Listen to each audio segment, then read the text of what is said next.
ବାତ୍ୟା ଏକ ପ୍ରାକୃତିକ ବିପର୍ଯ୍ୟୟ। ଏହା ମୁଖ୍ୟତଃ ଗ୍ରୀଷ୍ମପ୍ରଧାନ ଦେଶଗୁଡ଼ିକରେ ସମୁଦ୍ର ଉପକୂଳ ଅଞ୍ଚଳରେ ଗ୍ରୀଷ୍ମ ଋତୁରେ ହୋଇଥାଏ। ଜୋରରେ ପବନ ବହି ପ୍ରାକୃତିକ ବିପର୍ଯ୍ୟୟ ସୃଷ୍ଟିକୁ ବାତ୍ୟା କୁହାଯାଏ। ଉପକୂଳବର୍ତ୍ତୀ ଅଞ୍ଚଳରେ ଘୂର୍ଣ୍ଣବାୟୁର ପ୍ରବଳ ଗତି ଦ୍ୱାରା ଭୀଷଣ ବାତ୍ୟା ସୃଷ୍ଟି ହୁଏ।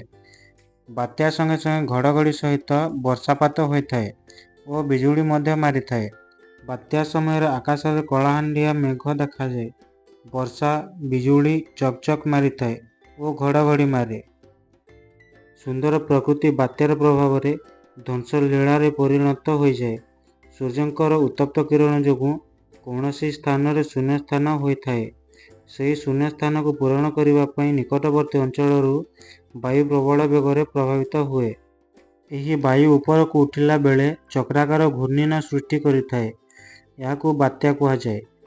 ବାତ୍ୟା ହେବା ଦ୍ୱାରା ଉପକୂଳବର୍ତ୍ତୀ ଘରଦ୍ୱାର ସବୁ ଭାଙ୍ଗି ପଡ଼ିଥାଏ।